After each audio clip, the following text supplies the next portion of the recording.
Okay, good evening and welcome to the March 27th, 2018 meeting of the Town of Wareham Board of Selectmen. We began the meeting at 6:34 p.m.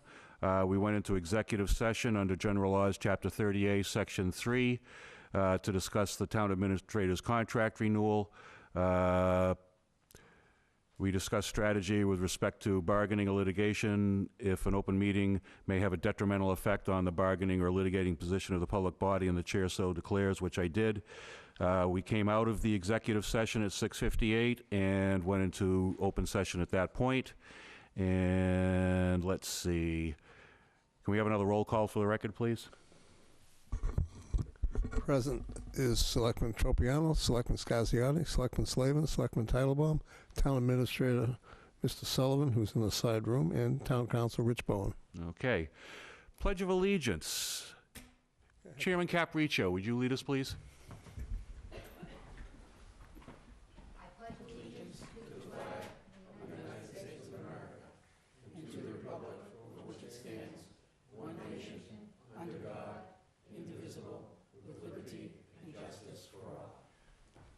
Thank you. Announcements. Selectman Tropiano. It's a good question. No, I'll save it for reports. Okay. Selectman Scasiotti. My report is here. Nothing. Okay. That's it. Thank you. Clerk Slavin. Well, while he's pondering, I'll start off with next week. On Tuesday, we have the annual town election. The polls are open from 8 a.m. until 8 p.m. The polling places are Precinct 1, Town Hall, right across the way. Precinct 2 is the Hammond School and Onset. Precinct 3 is the Minot Forest School. Precincts 4 and 5 are out at the Deacon School. And Precinct 6 is also at Minot Forest.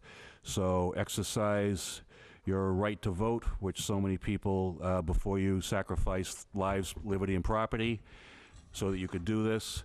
And we look forward to a nice turnout on Election Day.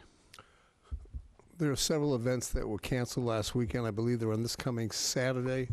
I think there is a breakfast at Mark Anthony's for Lopes Field. I believe there is also Easter egg event over at Onset during the day. That's up on the OBA's website. And also I went to meeting with Senator Pacheco. I'll get that in the regular report, though. Yep. And I think that's all we really have. It's been a quiet week. Okay. Thank you.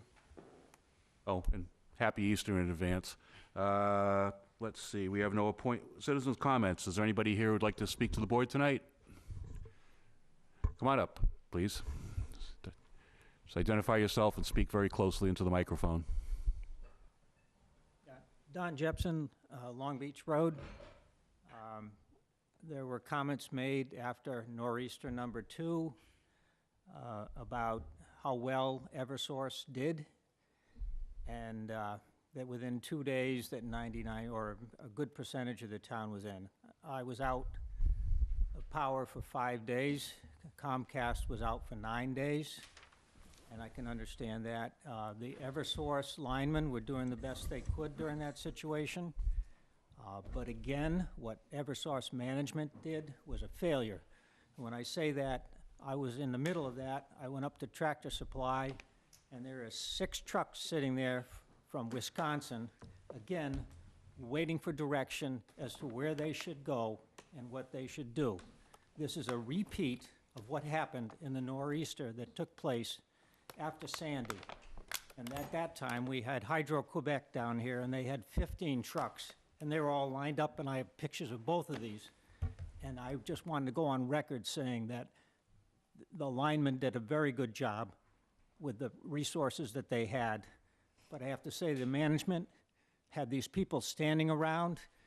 Later on that same week, we had people at the end of the street, and they said, we call, and it takes an hour to get a response to be able to allow us to do what we want to do. Those guys were motivated when they came down here. Some of them drove 24 hours a day, and Eversource gets an F in my book. Thank you. Thanks. Okay, is there anybody else who'd like to speak to the board tonight? Seeing none, we have no appointments, reappointments, or interviews. Licenses and permits, application from the Wareham Oyster Festival, Inc. for a one-day liquor license for the Oyster Festival to be held on May 27th, 2018. I see that Ms. Burke is here. I didn't know that we were going to get a representative, but if you're here. Answer any questions you might have. Sure. Just to preface, this will be the 5th, and also the 5th with beer and wine, correct? Yes, But this time, we're expanding our horizons, are we not?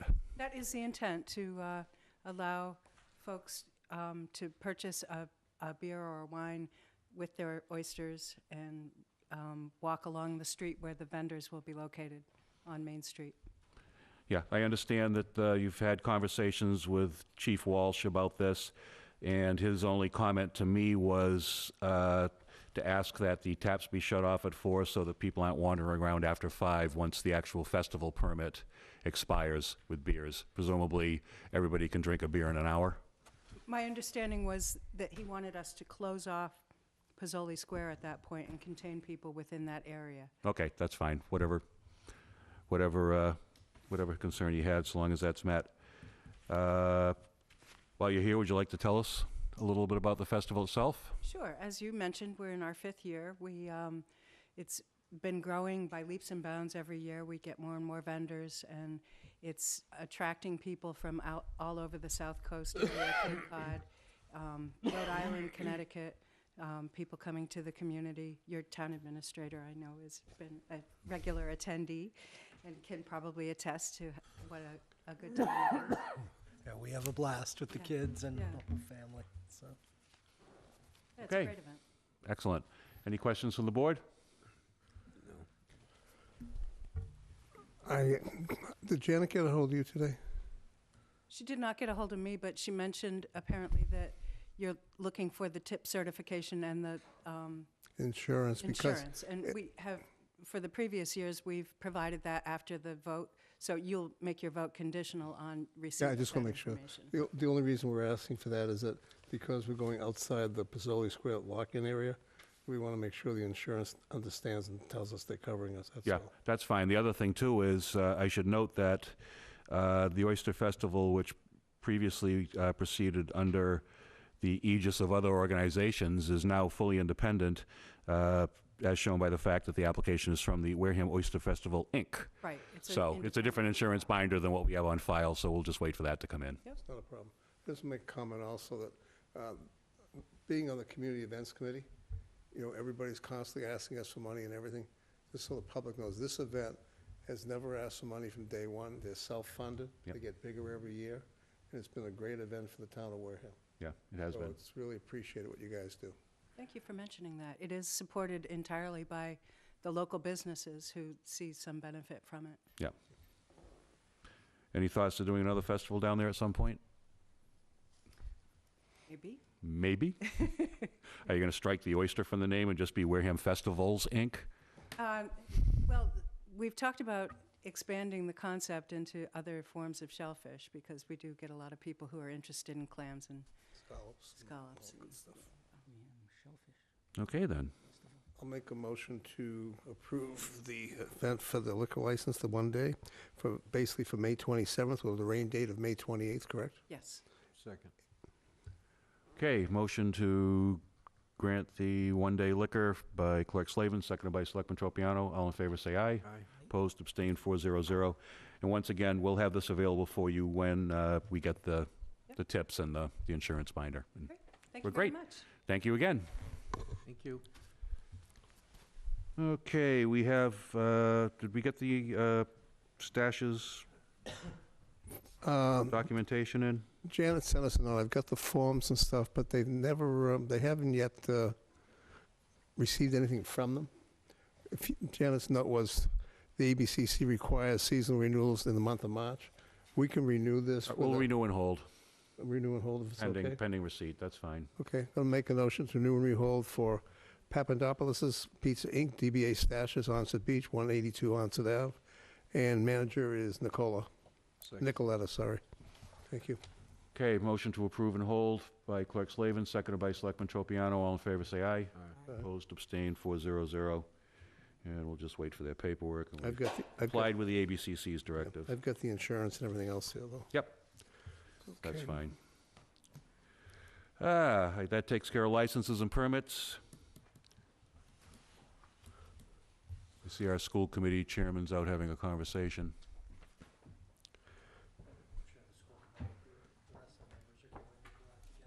Thank you.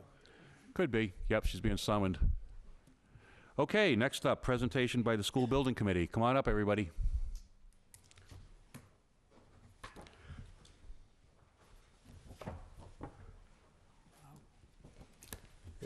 This is something we approved last week. Nope, we didn't have the paperwork to sign.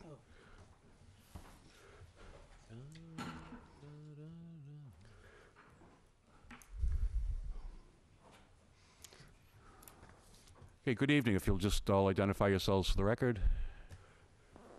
Hi, Joan Siemens, I'm the principal of Minot Forest School.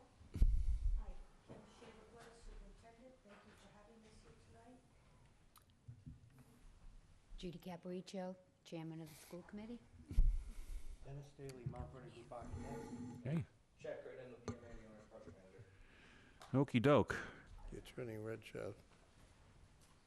Oh, there's a straggler. Come on up.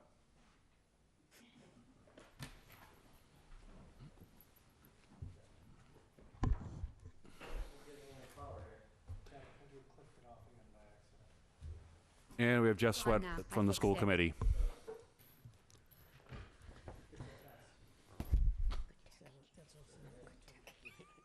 Yeah, Peter's gonna sign this one. What do we got there?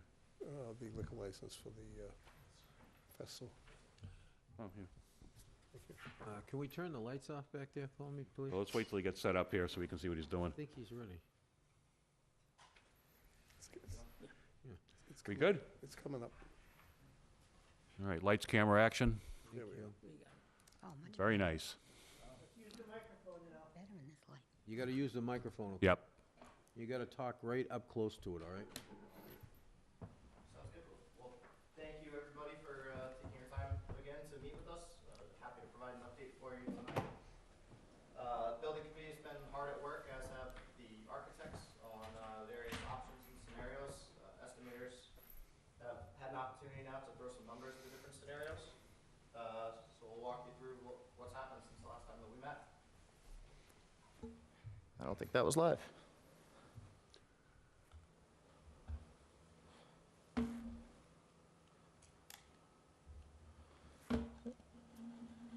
One second here. Here we go. All right, so what you see here is an overview of the MSBA process. You can see that we're approaching the completion of the feasibility study phase of the project. We are targeting the end of April for a submission to the MSBA. That submission is essentially going to tell the MSBA what the town's preferred schematic option is. At that point, the MSBA will review, provide comments, and they'll make a recommendation to their board of directors. Their board of directors meeting is scheduled to occur on June 27th, and that's when we'd be seeking approval from them to proceed into full schematic design. With that approval, we proceed into schematic. We have another major submission in early October. We get some more concrete definitive schematic level estimates, and we would appear again in front of the board of directors on December 12th of this year. So this is same schedule that we've been on since last July when first presented, so the dates are holding. Very high-level project timeline. So with the MSBA's approval December of this year, next year would be largely dedicated towards design development, and then we'd have a bidding package available at the end of 2019. Construction could potentially start as early as fall 2019, maybe spring 2020. Project timeline, construction window right now is right around 2 years, maybe a little bit less. So a few key dates here. Last night, we did meet with the school building committee. They have voted unanimously to select a preferred option. So we do need to carry 3 final evaluation options forward with the MSBA. They require us to have an ad reno, a repair, and then a new solution. The new solution that was selected and voted upon last night is a 3-story solution on the Minot Avenue site. But we'll continue to study those 3 options, refine them, throughout the course of April for that submission at the end of April.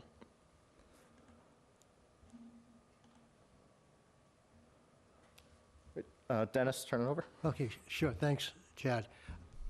The last time we spoke to you, we had described the several different sites that we looked at and showed you that all but 4 had been taken off the list for various reasons. At that time, we were still exploring the Minot Forest, John Deacon, the Town Hall Middle School site, as well as 16 Minot Avenue. Since that time, 3 of those have been taken off, and we have concentrated specifically on the Minot Forest site. Now, when we go to the next, perhaps you want to speak about this a little bit, Chad, since you.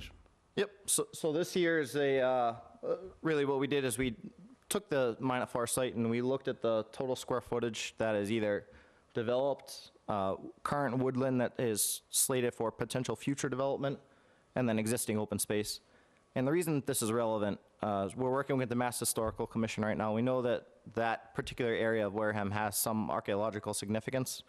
So the Mass Historical Commission has asked us to conduct what's called an intensive site survey, really just evaluating different areas of the site that may be developed that aren't currently developed for signs of archaeological significance.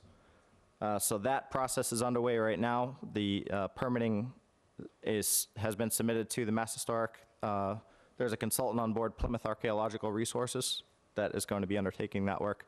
And that will really define a little bit more about what portions of that site that we can use for a building, or maybe what areas of the site could be top dressed and new fields. So this is really happening concurrent to the development of this preferred solution. We're not set in any particular location by any means. We really have until the end of schematic design to sort of manipulate and adjust exactly how we land on that site. But right now what's important is we know it's that site. We know it's going to be a 3-story solution. And that allows Mount Vernon Group to proceed with their schematic and conceptual level detailing, bubble diagrams, so on and so forth. So earlier, we showed you a two-story solution for the Minot Forest site. And as you can see, because it's 2 stories, it has a rather large footprint and takes up quite a bit of the site. Would also call for some more cut and fill at the top of the hill, not unlike sort of replicating the type of cut and fill that was done to create the play fields that are up there now, the soccer fields, and would be a rather large spread out school in order to maintain a 2-story profile. Soccer fields were added as well as some play fields. And if we can go to the next thing, we looked at how much, if we were to maintain that 2-story footprint, if we put it in the area of the existing Minot Forest School, how much space would it take? As you can see, it's a rather large footprint. And several things have to be considered with this. We're increasing the number of students to 1,020 students plus pre-kindergartners. And obviously a lot more traffic and a lot more parking, as well as new playfields would have to be created. 2-story scheme didn't seem to be at all feasible or workable on that site. And this site was identified because we have the opportunity of having an empty school there that we can tear down and build in that area. So what we've done, and we've outlined the limit of the original work that sort of reinforces what Chad was saying about how there's developed portions of this site. Okay, now I'm a lefty, so I want to make sure I get this right. So what we looked at was a 3-story scheme, which would be built down in that area, in which we could maintain the 2 soccer fields we presently have, create a new soccer field down in the lower area, have plenty of room for parking and even expanded parking, as well as smaller play areas for the younger children. The one at the lower left would be for pre-K and kindergartners. The one above that, towards the play fields, would be for grades 1 and 2. And the rest of the site is for all the children to use. But the very young children, we like to keep in enclosed play areas with play structures and so forth. And that's the reason for that. There would be three major points of interest in terms of traffic circulation. In the upper right is the main entry, which would be at the second level of the school. The lower one is the kindergarten pre-K entry, which would be on the first level of the school. And we'll explain this to you with our next slide. The third one on the left-hand side would be the major service area, and there would also be another, public access in this area, as well as a secondary service area in this area for the kitchen. So in developing the scheme, we're building into the hill. Those of you, and I'm sure you all are familiar with the present Minot Forest site, the school is built on a bit of a hill at several different levels, and right behind it, directly behind it, is a flattened area, which I think was originally two small softball fields. And that's flat, and then it goes up from there again to the soccer fields. The intention here is to build on the lower of the two sets of fields, as well as the existing area. So the change in the hill runs right across about like that. So this is 15 feet higher than down here. So that gives us the opportunity to create the pre-K and kindergarten, along with its administrative spaces that would be required as storage and other sorts of things to exist on that first floor. And then, essentially, on top of that, and utilizing the top of the hill as the major community space, really a two-story building where the major community spaces, which would be which would feature a concourse that runs through and would contain a large part of the administrative area, although administrative areas would be placed near all entries and in various places around the school to sort of encourage sort of adult eyes around the school everywhere. But that concourse would allow this whole community area to become available at evenings and weekends and so forth, and allow the school itself to be closed off. The third floor, the first floor would have grades 1 and 2, and the second floor would have grades 3 and 4, as well as expanded community space, which would afford us a media center, as well as sort of our maker spaces for STEAM and so forth. We like to think of it as sort of a hub of technology and learning. So it's entered by both third and fourth grade, as well as first and second grade, can get up to it from the first floor. So it really connects the two wings of the school together. To test, for some reason, it's not changing. Oh, just to test it, we looked at other ways a three-story school might fit, and noticed that the compact scheme would allow us to do other things. This would have a very similar community area with all the learning spaces in a separate wing. But again, the idea here is to try to keep the footprint as compact as possible. And again, it's shown like this. The one that we're most enthusiastic about proceeding with and examining further, although everything morphs as we go along, is the first one that I showed you. And Chad? So what we have here is an update on the cost scenarios, similar format that we've been looking at in the past. The bottom darker portions of the bars are the anticipated district share. That takes into consideration ineligible items for reimbursement, such as asbestos floor tiles, swing space, moving cost items like that. The 3 bars that remain in blue are the 3 final evaluation options as required by the MSBA. Focusing really on those blue bars, the one on the far left is an addition renovation solution at Minot Forest. The cost for that has come down substantially since the last time that we met, because that the numbers there now include the assumption that that site is actually vacant. So what that does is it eliminates our need to phase the project. We can put it out as a more cost-effective lump sum design bid build procurement methodology. We no longer need to have what you might commonly hear referred to as CM at risk. The middle blue bar there is the new three-story solution at Minot. That right now is the most cost-effective 1,020 plus pre-K enrollment that is on the table. On the far right, you see the repair costs. The repair costs we've actually broken down by the two existing buildings. The bottom portion there is the Minot building, that's 20.3 million district share, and then the top portion is Deacon's, and that clocks in at 31.6 million. Again, these cost estimates right now are conceptual square foot based, so what we do is we take the MSBA's data. For this year, we grabbed 40 recent similar projects since 2012 that the MSBA has completed. We extrapolate their average cost per square foot, and we multiply it out by Wareham's education plan-driven space summary. So that really is what calculates the allowable square footage and the recommended square footage from both MSBA and DESI.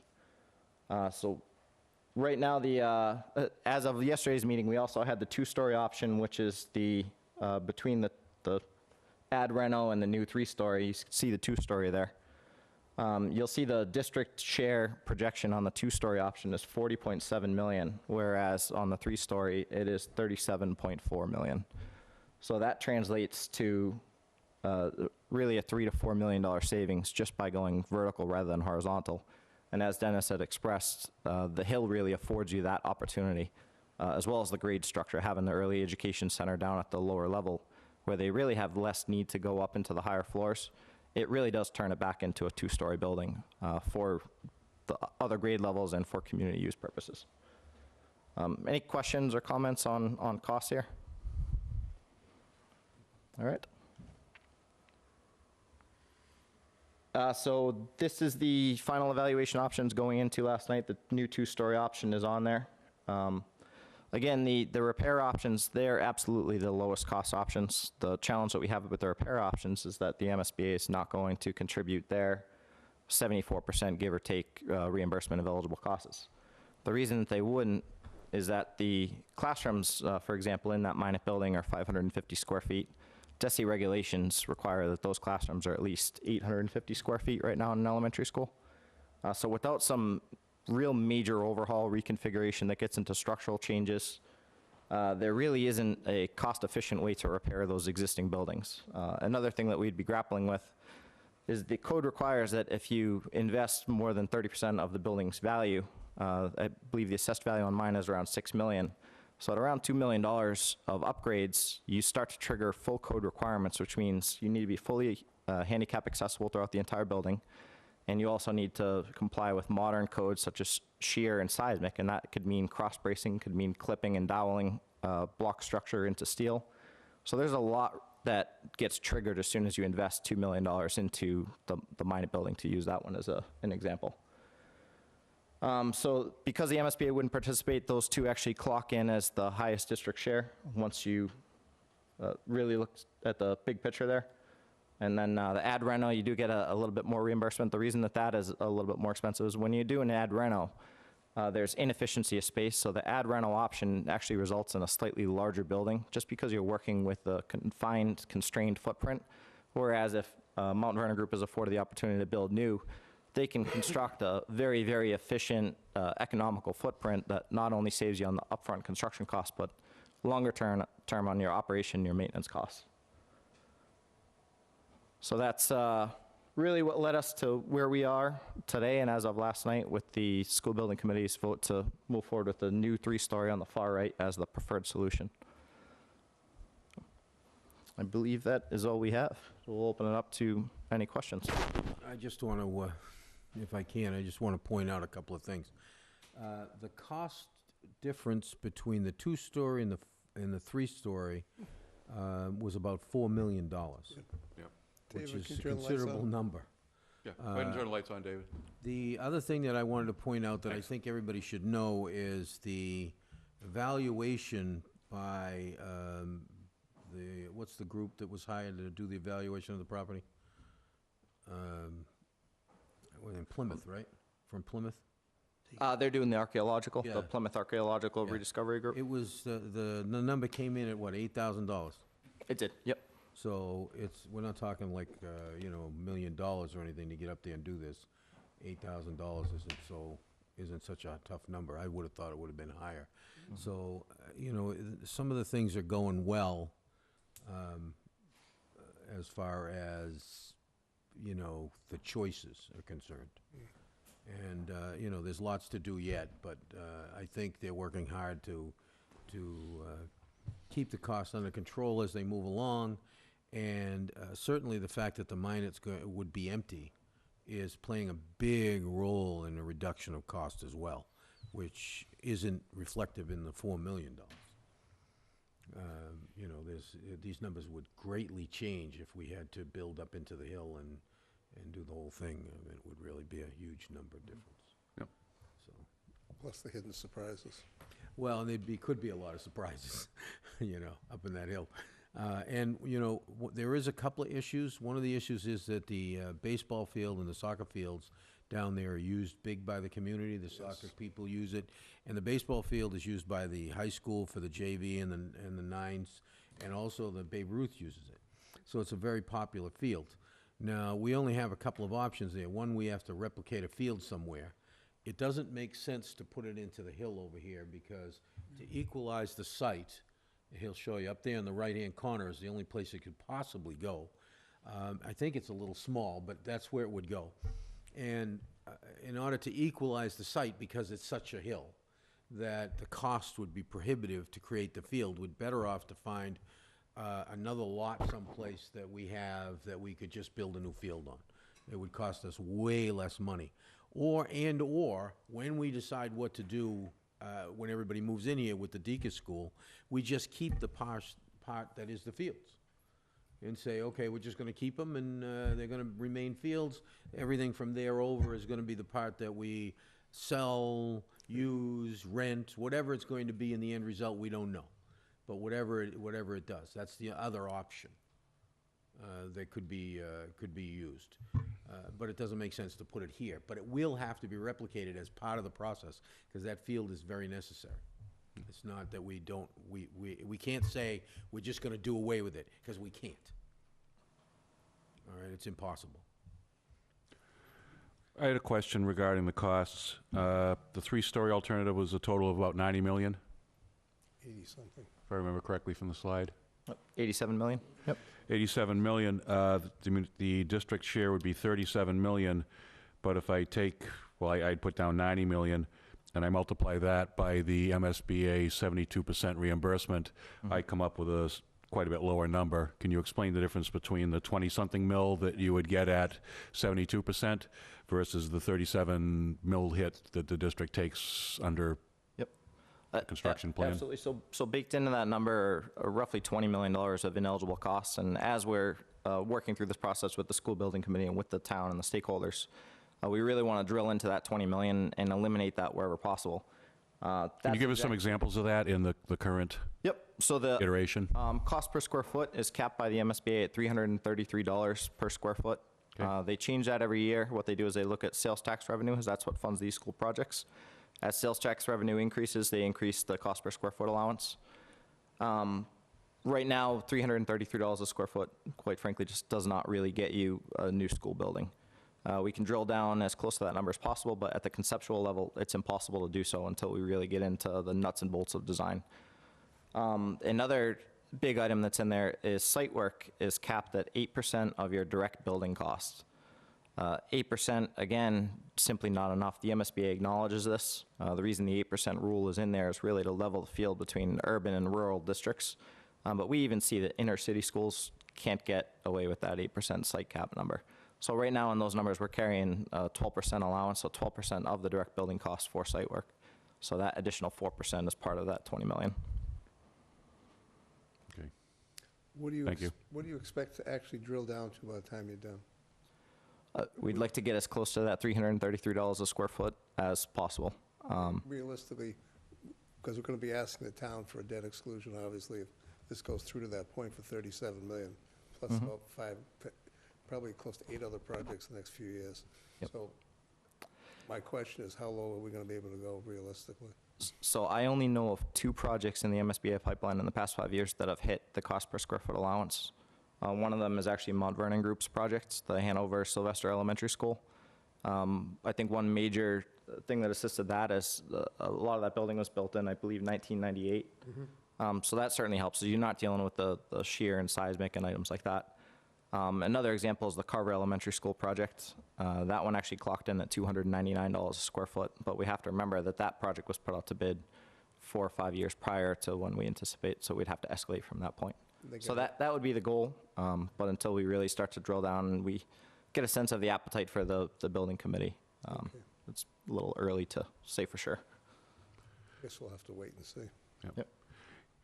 Getting back to the timing here, my understanding was that most likely a debt exclusion would be sought at the state election this year. That would be the And goal. we're still on track with that at this point. We are, yes, correct. So that'll be November. Yep. Yeah. Okay, then. Any other questions? No, I think everybody's working hard, and I think everybody on the committee, in my opinion, has cost in mind. I don't think anybody is thinking any other way. They're thinking of trying to get the best product for the least amount of money, and that's a good thing because these things. It's one thing to want something, and we all want it. I mean, we'd all love to have. I don't think it's going to have everything that they want in it when it's done, because cost is relevant, and they're working hard to keep it in control. They really are. I mean, just by going to a 3-level. Now, the good news is about the 3-level. We should talk about that, right? Is that because of the way the site is, it's almost a 2-story building. Yeah. Because you go up to the back, you only have 2 stories. Yep. And the other story is for the younger kids downstairs, and they're not probably going upstairs anyway, because they don't go to the cafeteria or anything. They eat in the nursery school kids eat downstairs, right? So there's hardly nobody transferring from there to other portions of the building. So there's really 2 stories when you think about the levels of the site, which is really kind of nice when you think about it. I mean, it's a 3-story building with 2-story capabilities, basically. Yep. Really works to the town's advantage to have that slope there. I mean, it's basically going to work like you're working now, for all intents and purposes, which is very nice. The other piece also is our discussion is strictly limited to the actual project itself, not how the school works. So in case people out there think that we are involved with the other part of it, we are not. That's the school committee. Good luck there, guys. Well, then. I'd like to say one thing. Yes. I'd like to thank Selectman Tropiano. You really understand everything that's going on. You so eloquently, succinctly, and accurately presented tonight, and you're just a great addition to have you as the selectman on the building committee. And I feel like we're all working together, and information's going to go correctly between or among all of us. Well, we are all together. It's We one are. town. It's and, great, but it's great to hear you speak. It is what it is. I mean, we're all one town, and we're in this together, and our children are important. And even though my kids are sort of getting up to the end, although I still have one little one, they'll be getting to the end pretty rapidly. There's others that have to come along and have to be educated and so on and so forth. And, we owe that to our children. I get that. I think everybody up here gets that. We're on the same page. And Mount Vernon Group, thank you for the very, very good presentation. Very clear. Yes. Well, I guess that concludes this Love Fest. Thank you very much for the presentation. Thank you for the explanations about the finances and the alternatives. And, I've got to be honest with you. I wouldn't waste my time too much looking at the other 3, except to satisfy the other 2 possibilities, the renovation and the so on and so forth. I think give the MSBA the window dressing they're looking for and focus in on the 3-story at Minot. I think that's the message we would like to give back to you. Absolutely. I don't think there's any other way around it. It's the only choice we have if we're going to build. Yep. And keep us posted and let us know when you want to come back in. Thank you. Thank you. Great. Thank you very much. Thank you, guys. And thank the other members of your committee as well.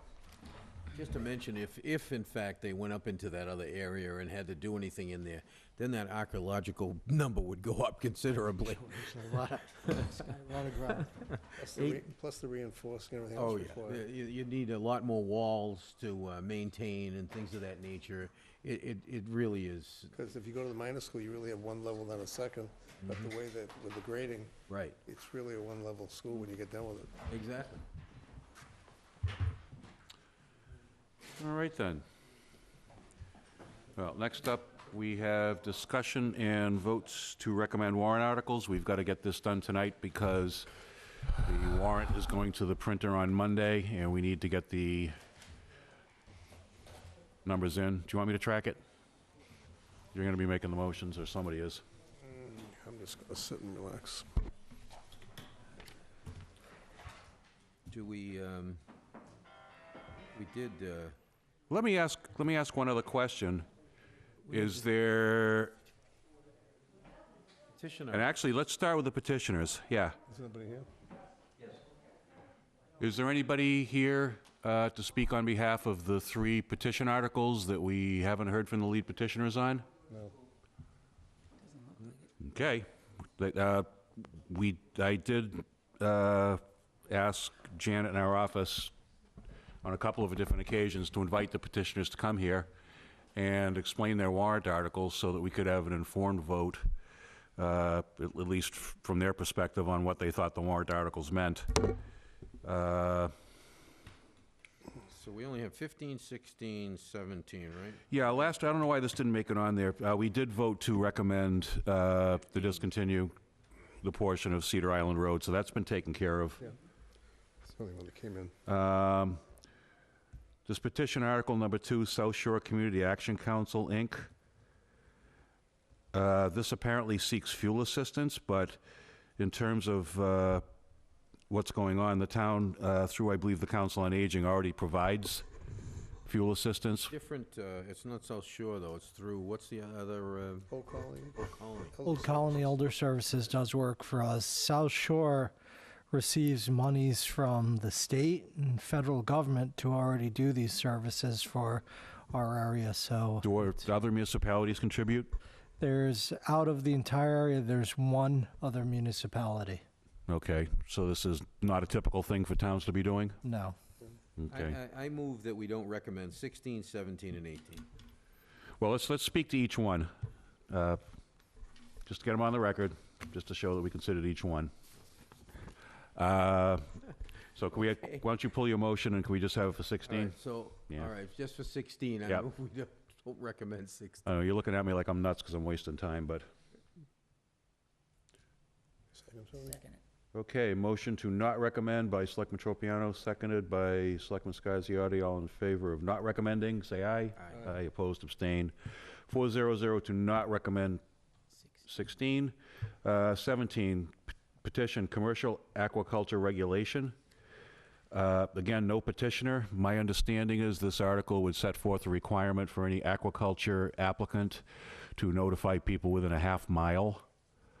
That's a pretty big stretch. Look, if this was, in my opinion, if this was a necessary item, then it should come through the harbor master's office and through our people to make that decision. And if they want to influence this, then they need to talk to those folks first. Yeah. And we should be hearing from them. You don't just all of a sudden throw a petition article on with no background or anything to cover it. Yeah, and I think I understand what the impetus was from these folks, but I also believe that the harbor master was going to speak to them about some of the notice concerns they had. And again, I haven't heard anything further since they filed the article. So maybe maybe they did make the discussion and maybe it's been resolved. Yeah, but in any event, I guess we're going to look for the same motion. Yes, I move we do not recommend. Okay, motion to not recommend by Selectman Tropiano, seconded by Selectman Scasiotti. All in favor, say aye. Aye. Opposed, abstained. 400 to not recommend. And last, petition to fund the Director of Council on Aging. For this one, I'm going to turn to Mr. Sullivan, and I know he's had an alternative funding plans, as well as we have a vote of this board previously to spend $20,000 in the EDIC holdover funds to go towards an outreach coordinator, which would be part of the function, I would think, of a council on aging director as well. So really my statement on this is there's a boatload of confusion around this article. I don't believe the COA board has voted to support it. I Yeah. haven't, as I understand it. It's the current COA director is actually retired, so they can't work full-time. It's actually, it's illegal for them to do that, so, or they'd be giving back. Yeah, they'd be giving back. I don't know if it's illegal, but they might not, cost-benefit analysis might say stay home.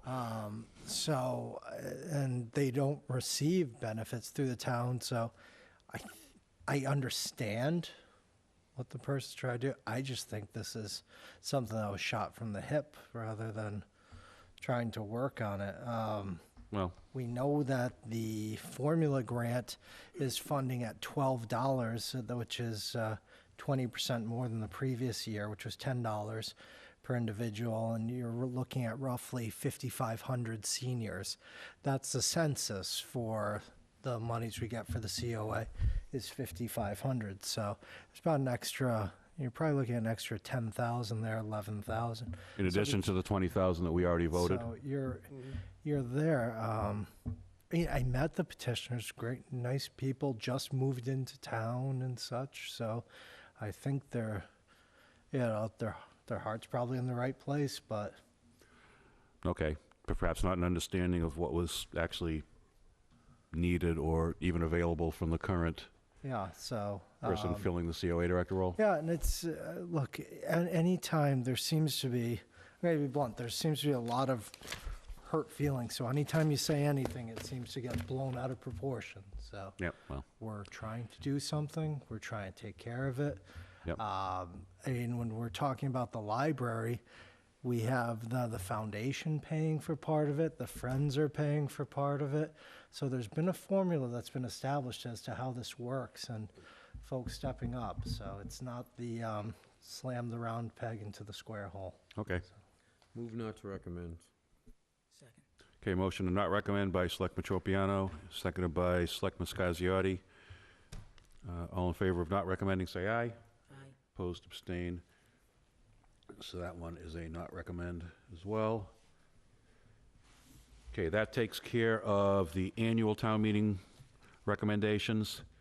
Now we've got to go through the special town meeting warrant. Do we have any questions about the, Yeah, we need to know what the numbers are. Budget transfers, Yep. the funds parking what I figured. program number. Yeah, so those traditionally, the budget transfers as we're in March and we're projecting at the end, some of the budgets are tight.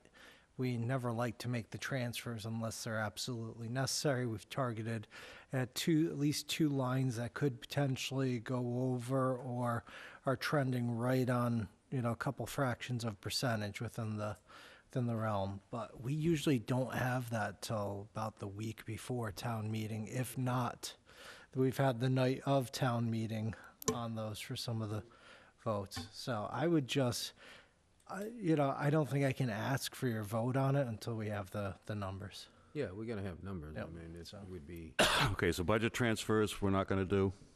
how about, Fund the parking program? I have $80,000 right now, which should last, with what we have left over, that should roughly last us 2 seasons. Last season, our biggest expenditure was $26,000 for the Big Belly solar trash compactors. I don't anticipate us buying too many more, but there is an interesting possibility of, with Heinz Field, with that becoming utilized for parking, is actually having an electric vehicle going back and forth for the people going through the beach, and also some of the businesses utilizing that. So you're basically gaining more access through the village. So we've talked about that like 4 or 5 years Yeah. ago. finally so do you pulling the have a trigger. number for this? I'm putting 80,000 Okay. for it. All right. Motion to recommend? Yeah, move to recommend. Motion to recommend by Selectman Tropiano, seconded by Selectman Scasiotti. All in favor, say aye. Aye. Opposed, abstained, 400. You have capital numbers yet? For the spring special? Yep. I mean, if you don't, we can wait and do it on that night. Yeah, why don't we finalize that? I'm going to have it to you ahead of time, well before that night, but It's we fine. could take it up at a further We'll do what we meeting. always do, which is meet at 6 o'clock the night before, and we can vote Yep. then. Transfer of free cash? The transfer of free cash, I'm anticipating right now. I don't want to be the jinx, so 200,000 for the snow and ice deficit. I'm not going to talk about any other storms or anything. He just guaranteed 3 more nor'easters, thanks. We have 25,000 for the recycling center. That's been brought before us. That's going to keep them going for a while. And given with what's happening with the Carver, Marion, Wareham Regional Refuse District, I think it's important to keep our local recycling center Yeah. going on. Yeah, we have to resolve what we're doing. Yep. Anything else for transfers of free cash, or I do have the third. Can I see just the What? copy of the warrant? Yep. Yeah. my thumb drives on the other computers? Oh, emergency management? So this is an interesting one. I'd like to put $50,000 aside for emergency management. This is something we haven't done before. We're going to be changing, most likely, emergency management directors within the town. The reason being, having somebody that, the person that's been doing it has done a fantastic job. However, they are inundated with their current work, with what they're doing, which is Lieutenant Walsek. He does an amazing job. During emergencies and such, though, we need a lieutenant out there working, not the emergency management director. We have no place to put the money. What's that? We don't have a fund set up to put it into. You have an article. There's a town meeting article. Yeah, you're gonna have an article for, you're gonna put it in the transfer of free cash. We're going to transfer free cash into where? the article. The article. You now have an article. An article stands out there forever until it's either utilized till zero or you vote to rescind it. If you're gonna this is transfer, so you're gonna transfer money from free cash. Yep. And you have to transfer it to some place. To the Or article. is it, to what article? The article number. What's the article number? No, that's not what it says. A transfer of free cash. We're going to use free Let me cash read gets the article. transferred by this article. You're thinking about bringing into a budget. No, you can put it into account for, reserves for whatever. Nope, Or there's- you can put it into revolving count. No, you But- can't. You actually shouldn't transfer to resolve. Let's have council weigh in on this one. You're gonna read it out loud? Yeah, to see if the town will vote to transfer a sum of money from certified free cash to fund the following or take any other action relative thereto, and it's snow and ice, Wareham Recycling Center, emergency management. Well, with your permission, Mr. Chairman, I understand what Selectman Tropiano is saying. But what will happen is the town accountant will set up a special ledger entry that will be given a heading, article number, is it 13? Yeah, it's 4C, emergency management. And if town meeting approves the transfer, then the amount of the transfer will be encumbered under that ledger entry for that article number as voted at the town meeting. So I understand it's not a transfer from an already existing A to B. It's the creation of a new account and then transferring the free cash to the new ledger entry. What you're saying is you're holding the money. Here's the money, and I'm gonna put a hold on this particular amount of dollars. Exactly, That does not a transfer make. well, for a specified purpose. And technically, the only way that you can get money out of free cash is through a transfer from free cash. Or you could word it differently and say that you're appropriating it from free cash. To serve your point, I think functionally, transferring from free cash and appropriating from free cash are functionally the same thing. Although, I think you could certainly in the motion say appropriate from free cash and then to the following items. That would work better, I think. The appropriate's usually taxation. It's raise and appropriate. Okay. Yes. It's appropriate. Yeah. Correct. So yeah. No, We're gonna make that change. You can Well, that's make in it the in the motion. motion. You can't change the warrant, it's already No, published. but obviously you're gonna make it. Yeah, and it's, well, subject to Madam Moderator's opinion, it would be within the scope.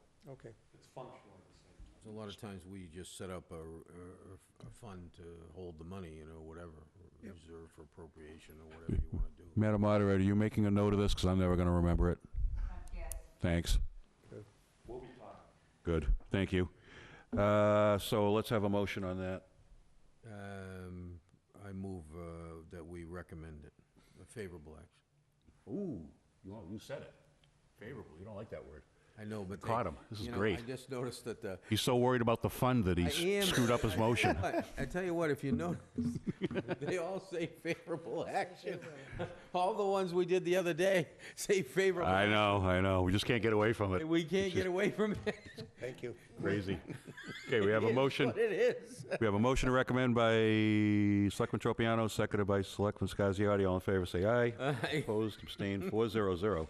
Jeez, I never And thought. the, by the way, the finance committee did it the same way, so. I know. Jeez, Yeah, we're, instead of not voting favorable and voting it down, we chose not to recommend. Yep. As the second choice, so whatever. Okay, Article 5, return unused funds from a completed project. This was the 89,000 CPC. CPC, yep. I think we had Well, one is 89,196 and 62 from the Tweedy and Barnes Preserve Town Meeting article from fall 2014, and another $47.05 from the Westfield softball bleachers, so they came in under budget too. Move to recommend. Okay, move to recommend. Motion to recommend by Selectman Tropiano, seconded by Selectman Scasiotti. All in favor, say aye. Opposed, abstained, 400. Here's another one, CPC, return unused funds from a project never implemented. This was 20,000 to do historic district mapping. Move to recommend. Second. Okay, motion to recommend by Selectman Tropiano, seconded by Selectman Scasiotti. All in favor, say aye. Aye. Opposed, abstained, 400. Stony Run Main Street Preserve. This is to acquire more land out there, contiguous with other properties the town already owns or controls.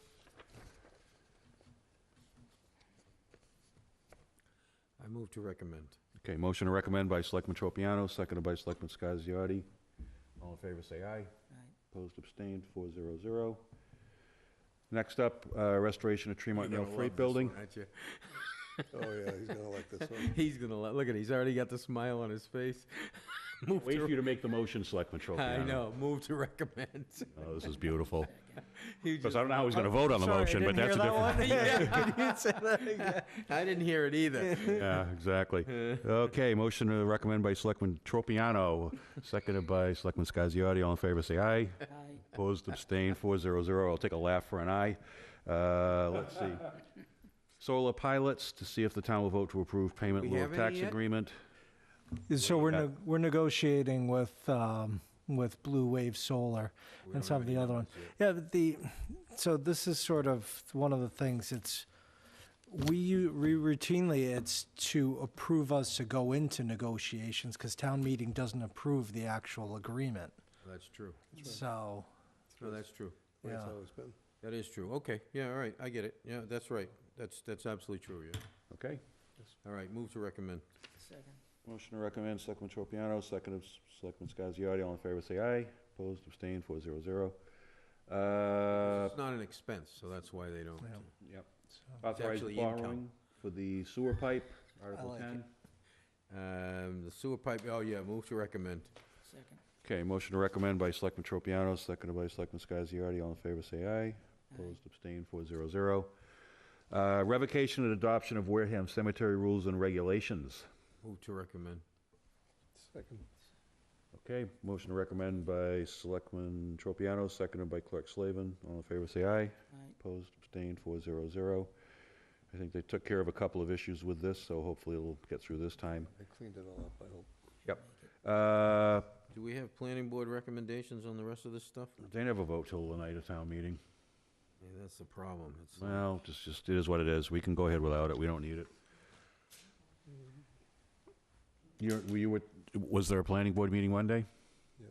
And did they vote to, any recommendations On which one? on any of on any of them? You've got horses, we've got zoning protection portion of the zoning bylaw, administration, use regulations and definitions, stretch energy code. Any of that? I thought they had done that before. Shopping cart. Really? bylaw. Yeah, You mean they jumped on it early? I thought so. I have to take back what I said. You don't recall?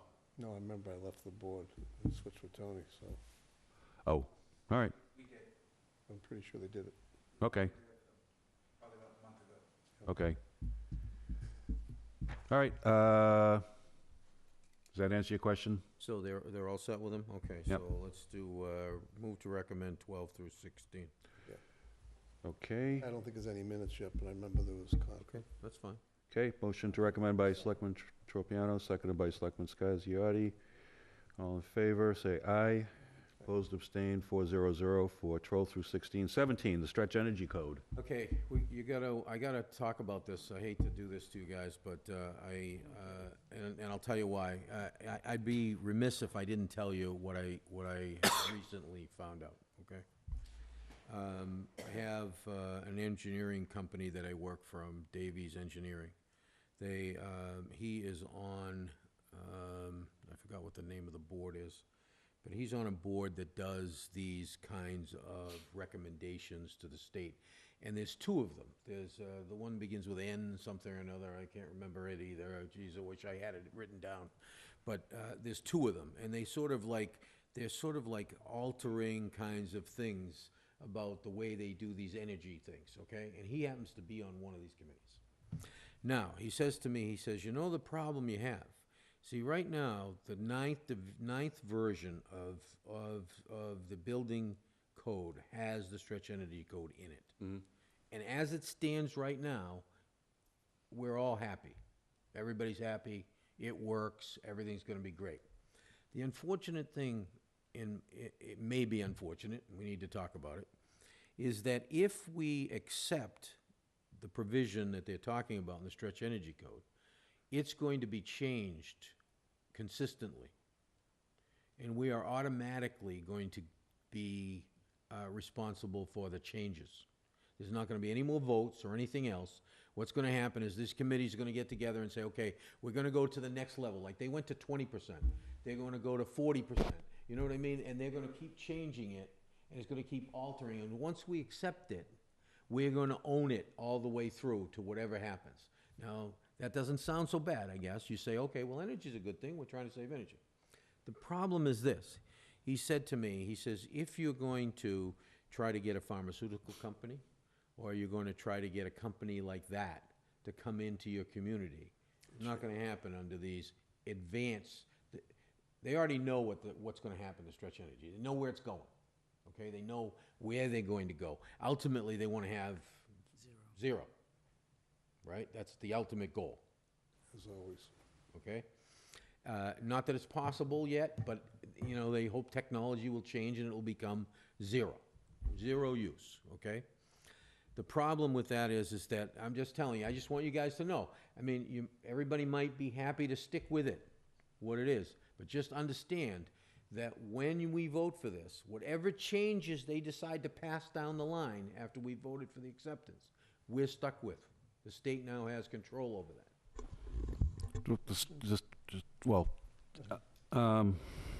So whatever restrictions come along. Well, whatever restrictions come along, but by the same token, in order for the state to adopt new standards, to change the regulations, they have to go through their own public hearing process Oh, absolutely. under the Massachusetts Administrative Procedures Act and That 30-day affects notice and all. the town of its whole, or the state of its whole, the way that it comes. I Right. get that. Yeah. Remember, what's good for the state may not be good for Wareham. We care about Wareham. We're here to protect Wareham, not the state. We Yep. could care less about what's going on over there.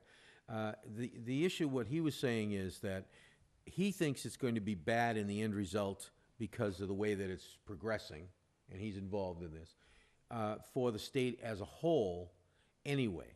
Because what's going to happen is these companies are going to go to Rhode Island where there isn't any of that, or they're going to go to another state where there isn't any of that, instead of coming to our communities. Now, Well, as a practical matter, if that's what happens, then they're going to have to back off on the regs. and a practical matter is that, remember, the Cape has not accepted it. the entire Cape. I'm not sure the Cape has accepted Western civilization, so. Well, no, because remember, they have a thing called, guess what? the good Cape people- Cod Commission. The good people of Mashpee. That's the only one. They have the thing called the Cape Cod Commission. Oh, I know. So, I mean, I'm just saying, I just wanted to bring the information. However you decide to vote or change, it's okay with me. I'm just saying you need to know before you make the final decision. Sometimes it's what you don't know that matters. Yep. And just so there's a lot of people listening, or not, but we assume, this is for new construction. Yes, only new construction. That's all it can affect. But it can affect it dramatically as time goes on. My question to the town administrator, to make sure I understood originally, when Seth Pickering was here, we do have the ability to opt out at any time. Would we have to go to town meeting to opt out of the stretch code? You'd have to go to town meeting. Yeah, you would. Yeah. Okay, so there's still. Nobody else can overturn there's town still the meeting vote. ability to do it, though, if we want to opt out. Okay, I mean, that's fine, Yeah. but you need to know the information, that's all I'm Right, doing. if it becomes onerous, we can always go back. Yeah, I mean, I just don't want to be locked in and then have a problem. It's an important thing for everybody to know that we make the decision knowing what's going on, you know? Yep. Okay? Your turn. Somebody else can make the motion, can't they? Sure. So we've been looking at you all night. I know you have. Well, look, I think it's okay the way it stands, and I'll move to recommend it. With the caveat for me is that we may have to revisit this down the road. Yep. At some point and get out of it if necessary. Yep. That's fine with me. I'll second that. You can opt out at any time. Well, we hope so. I mean, That's what we've been No, told. not yet. that's Yeah. what we were told. No, we were so told we're that up gonna, front. hopefully, here we go, assume. Oh, my goodness. Don't use that word. First thing I learned in college, never assume. No. I'll never forget the teacher that put that on the board in big letters. Makes an ass out of you and me. Okay, It's so we have it's in the regulations, Patrick, on the, as far as the green energy. Okay. It says you can opt out if you All right, want it well, anytime. just, a- okay. So, So a motion to recommend by Selectman Tropiano, seconded by Clerk Slavin. All in favor, say aye. Aye. Opposed, abstained, 400. So, as it stands right now, it doesn't make any difference because it's all in It's all nine. there. right, it's all in the ninth It's edition of the called base, Massachusetts and Code. It's all in nine, Yep. and it is what it is. So it doesn't affect us really one bit, it's already there. Yeah, and as a practical matter, we know that, you know, the state is always going to want to leapfrog a little bit ahead of the current code, so. See, that's the thing, is yeah. they're trying to get there, and they're trying to maybe get there, in his opinion. A little too They're trying to fast? get there faster than they should. Yep. they've done Well, that there's always a before. bite back. The market will determine this eventually. You know, what happens is like anything else, the technology isn't catching up to the desire to get to a certain point. And once you do, then it becomes an easy thing to do. Yep. But there's always this sort of growing pains that are in between. It's a lag. And sometimes they can be costly. Yeah, Can be mistakes. that's fine. Shopping cart bylaw. Anything to be said about this? Oh, yeah, I move we approve that, absolutely. We gotta stop this. And have you written it? Oh, yeah. Yeah, Oh, I it's in haven't your seen email. it. Oh, I sent it Oh, yeah, we 2 or got 3 it. weeks ago. I haven't seen it. It's in your email. It's a nice short one. Does it do what I asked it to do? I hope so. Okay. Yeah, it does. All right, and so it It's got keeps them on the property? bollards, it's got It's got all the good stuff. electric wires, it's got Is that to contain the carts or the people? I got to ask that question. Claymores. It's got everything. Is there lasers? No lasers and Oh, no boy. The carts on the property? You know, I just happened to go back behind Walmart, right? Remember? Because You don't want to do that. they made me, right? They said, oh, you gotta go look. So I did. I went back there and looked. It's not 200 cats back there. There's 1,000 cats back there. The money they must have lost in carts is unbelievable. I would like to announce we're having a shopping cart auction next week. So- exactly. Can we get any money for those? we pull them out of there? Funny you mentioned that, with your permission, Mr. Yeah, yeah. I looked at shopping cart regulations out of 3 or 4 different countries. And Derek was joking about having a shopping cart auction but there was one regulation where they actually wrote into the bylaw or ordinance that they would periodically have shopping cart auctions for all the ones that they seized, so. Was it Germany? That's been Germany, That's when Germany, they like regulation there. Bureaucrats. Germans. Germans. Who'd wanna buy one? Well, apparently, well, you're not German. PEG access, I move, Do we have a vote on that? we recommend. I thought we recommended. Yeah, Did we? I think we did before, didn't we? No. It's not on here. No, PEG X, no, I don't think we voted to recommend this. It's not on here. No, I don't see it. Never So mind. we'll do it again. Do it again? WCTV will like this, it means they get paid. Yes. Say, motion to recommend by Selectman Tropiano, seconded by Selectman Scasiotti. All in favor, say aye. Opposed, abstained, 400. Move to recommend the amendment to the community events community bylaw. Bylaw. We did look into this, and it's just the bylaw that needs to be changed. We don't have to go back to the legislature, thank God. Yeah. Thankfully. Because I'd hate to trouble our elected representatives with something frankly so trifling. It'll also take about a year. Yeah, Well, that too. So a motion to recommend by Selectman Tropiano, seconded by Selectman Scasiotti. All in favor, say aye. Opposed, I'm gonna abstained. abstain because I'm a voting member on that one.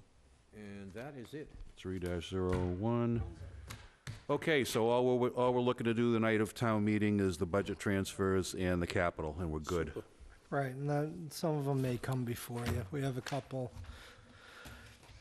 there's a couple different items that, the capital is interesting, it's fluid. I have another over at the library, believe it or not, with their HVAC system is not doing too well, so we've sought a grant for that.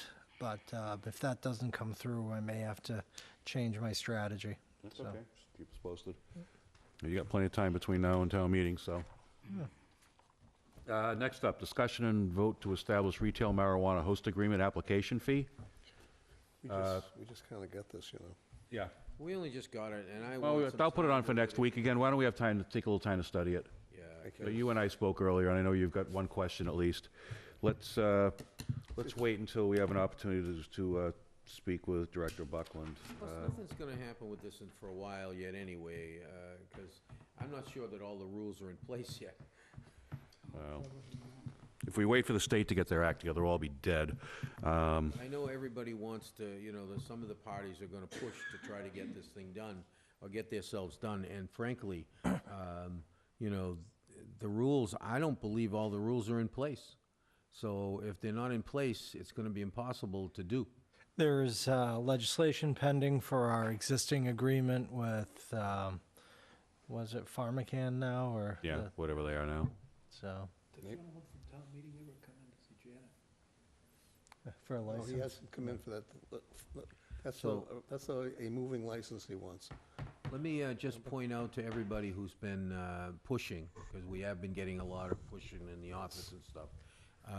Stop it, because there's nothing we can do yet. We'll let you know.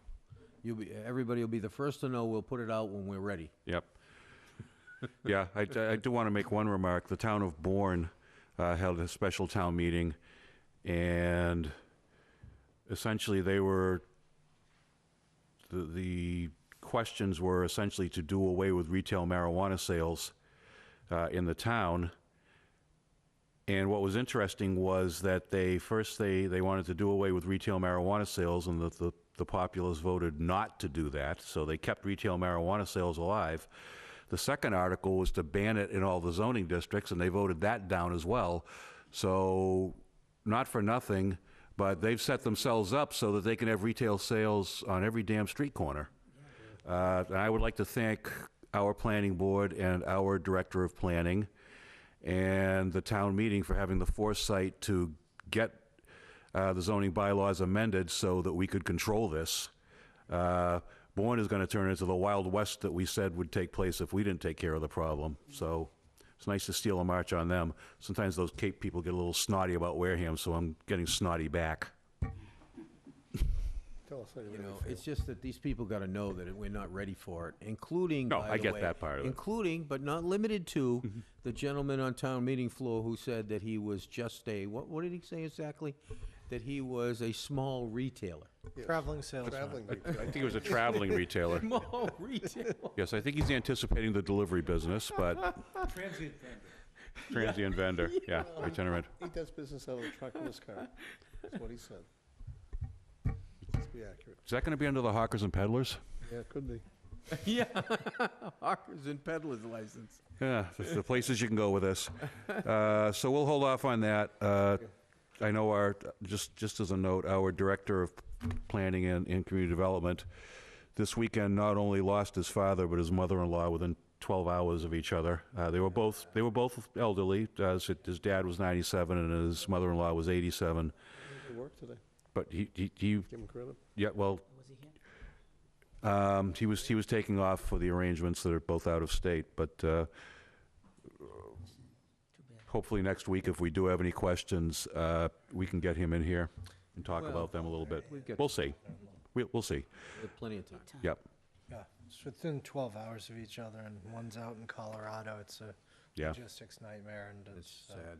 yeah, it is sad. It's tough. I don't think either was unanticipated, but to have them come together like that so close, Right. I'm sure it was difficult. Any other town business? Selectman Tropiano? Any other town business? You mean 24 hours? No, 48 hours. 48 hours. Yeah. So- Selectman Scasiotti, no. Clerk Slavin, no. I have nothing. Town administrator report? Mr. Chairman, we'd mentioned it a little bit last time, but we also, Mr. Campino lost his father, who was a longtime resident of the town of Wareham. Do that, And yeah, that- we sent that. he sent a very gracious note to the Board of Selectmen from Yes, he behalf did. of his family, so. Very nice. yeah. That was. I'd like to also mention that the sewer commissioners, Mr. Gilberti and Mr. Dunlop, went out and actually went and got food cooked and everything, because there was some kind of a foul-up or mistake or something where they didn't have for the reception afterwards. And those two people went out and did all kinds of stuff, put it all together. We really need to thank them for that. Take two. Mr. Chairman, members of the board, this is already up on the town accountant's webpage. I'll ask for them to put it on the front of town webpage. We've received the FY17 audit, and this is the management letter. And once again, I'm very happy to announce that there are no material weaknesses. Just us. Yeah. So, Nice job. so that, we have the finance department from Finance Director, Mr. John Foster, his staff, the accountant, Judy Lazan, who, there's sometimes people don't say nice things about her because how tough she is. But I tell you, What it takes. she's done a lot of hard work. We appreciate. I'll tell you, we're looking to go and we'll extend the contract with the auditing firm, but they're not doing us any favors. They beat us up every time, and now once you clear up one, they're looking for more. But I'm really very, very proud of the staff and what they've done. And this involves the departments as well, so. It was a big cleanup, a long process, and you Yeah. finally got it to the max, so that's very nice. I just make a real quick comment for everybody out there. 6 years ago, we were pretty much a huge mess. And in a 6-year time period, we've gone from basically the auditors hating to even come in to talk to us because they couldn't fix anything, to the point where they're dunning the selectman's office because we were 2 months behind in our minutes.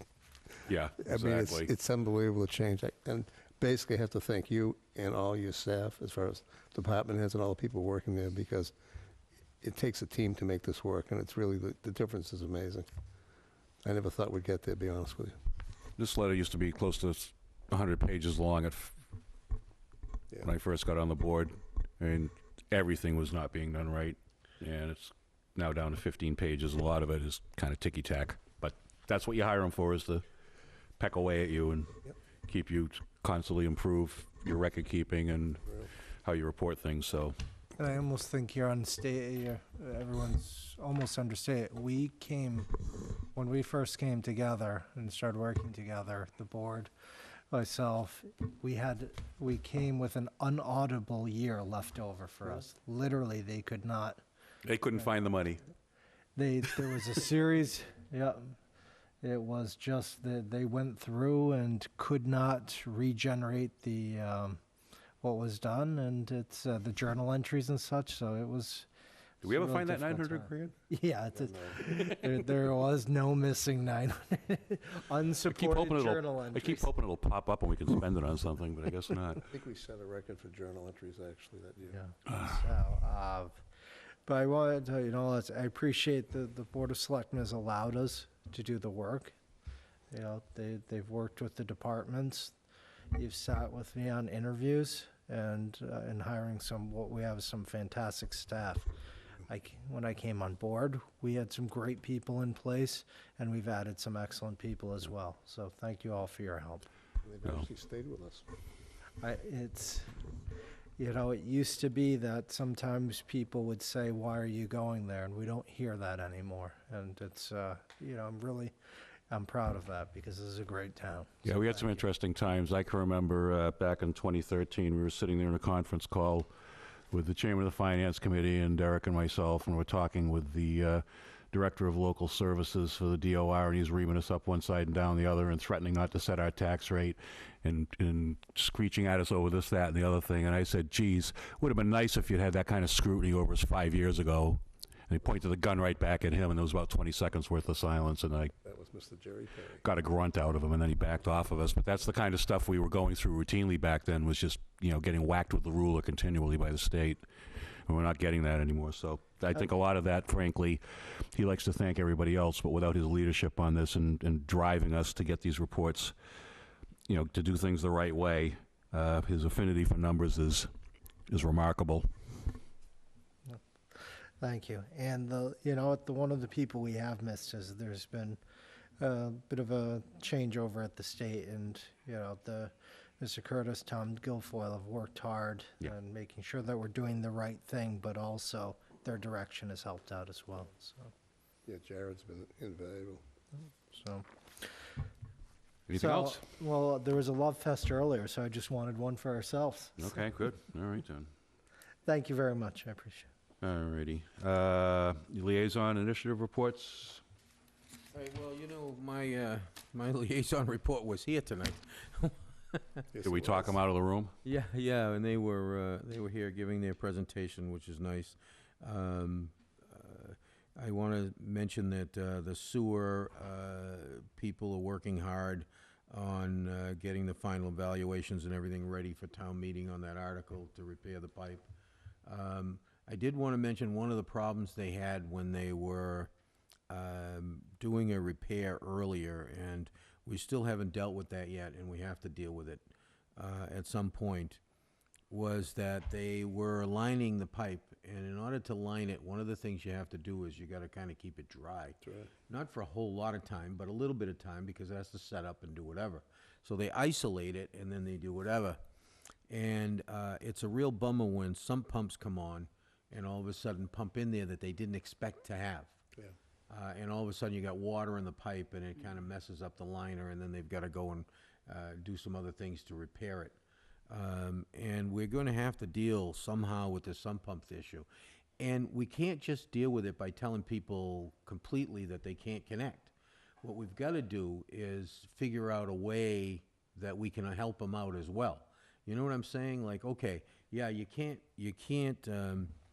connect to the sewer system unless we can come up with an appropriate way or something of that nature. I don't know what the solution is. But one of the things is if you tell people they just can't, they're going to do it anyway. Yep. And then we're going to be chasing them and whatever. But if we say to them, look, we have another alternative for you. If you do this, we can do this. Or we've got some grant money that'll help you put a system in your yard that will take the drainage, instead of putting it out, whatever. Or whatever the situation is. A lot of it used to go out on the roads, if you remember, right? And go down into the catch basins and go down and it went out into the ocean. And it's fresh water. I mean, it's not hurting anything by sending it out there. It's not dirty water for any reason or never. The problem is that it's again...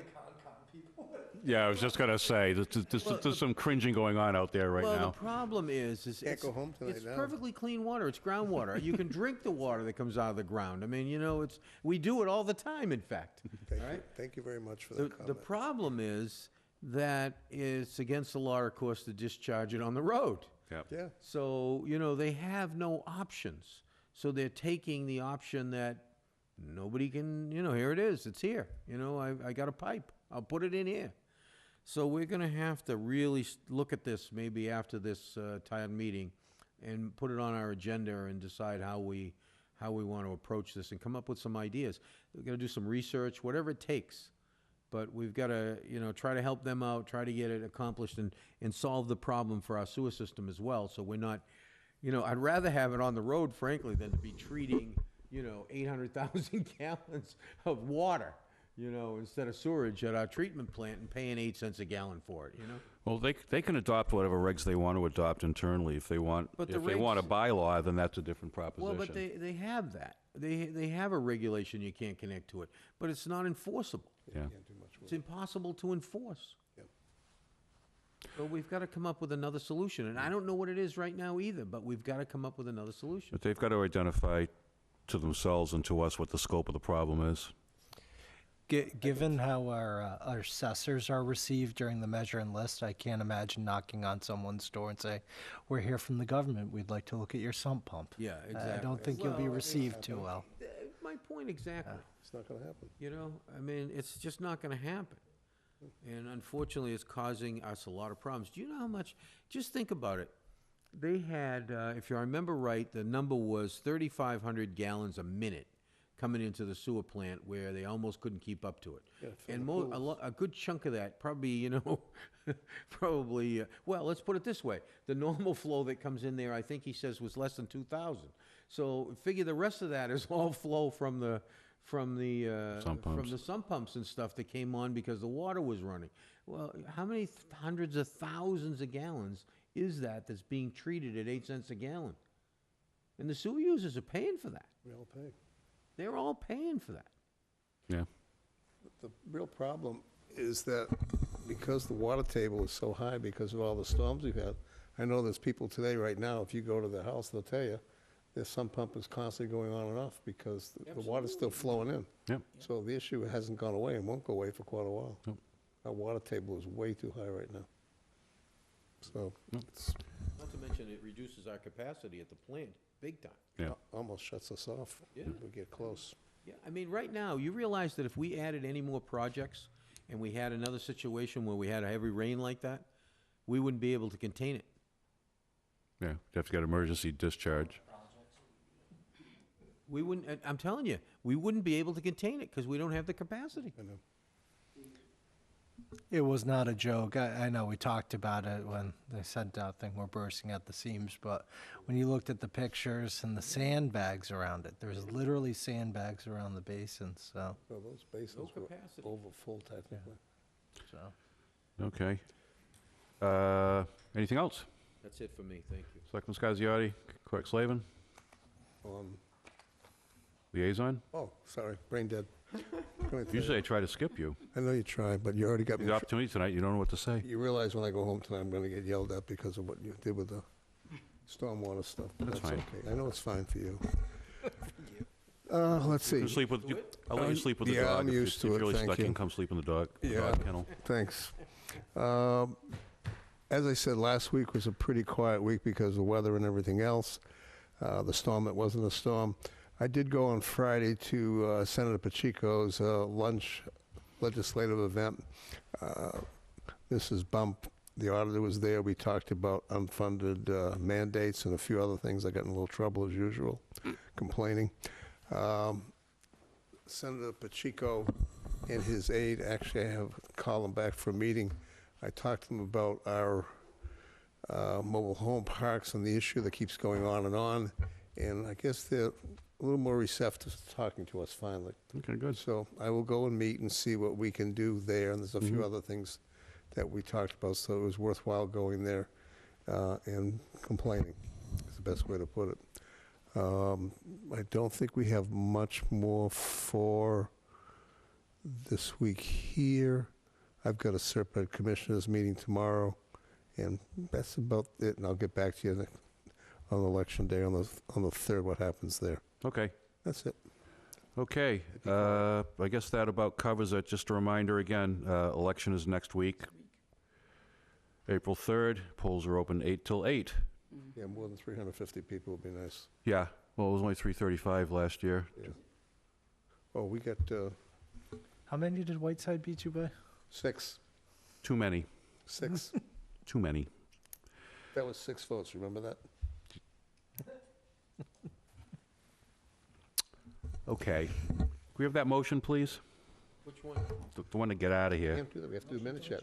Because I want the camera to turn off so I can choke some people. You have to wait till we do the minutes. Oh, okay. Thank you very much. Yeah, since we got written up for it. Yes, we did.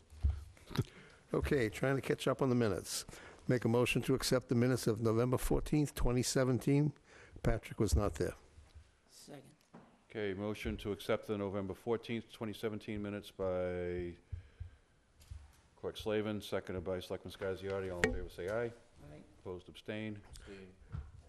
Okay, minutes of one. November 28th, motion to accept. Everybody was there. Okay, motion to accept by Clerk Slavin, seconded by Selectman Scasiotti for the minutes of November 28th, 2017. All in favor, say aye. Aye. Opposed, abstained, 400.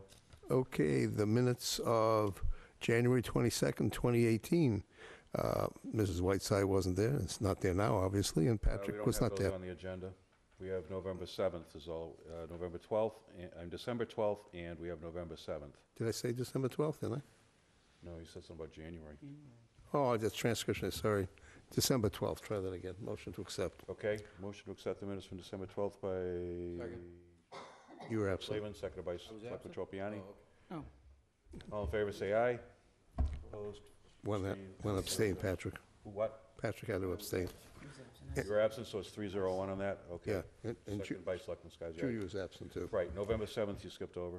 I haven't got to it, just got it here. Oh, see, that's November why. 7th, 2017. Motion to accept the minutes. Everybody was there. Second. Second. Okay, Tropiano. motion is accepted by Clerk Slavin, seconded by Selectman Scasiotti. All in favor, say aye. Aye. Opposed, abstained, 400. Now can we get that motion? Motion to adjourn. Second. Motion adjourned by Clerk Slavin, seconded by Selectman Scasiotti. All in favor, say aye. Aye. Opposed, abstained, 400. We're out. Good night, Wareham. Wareham.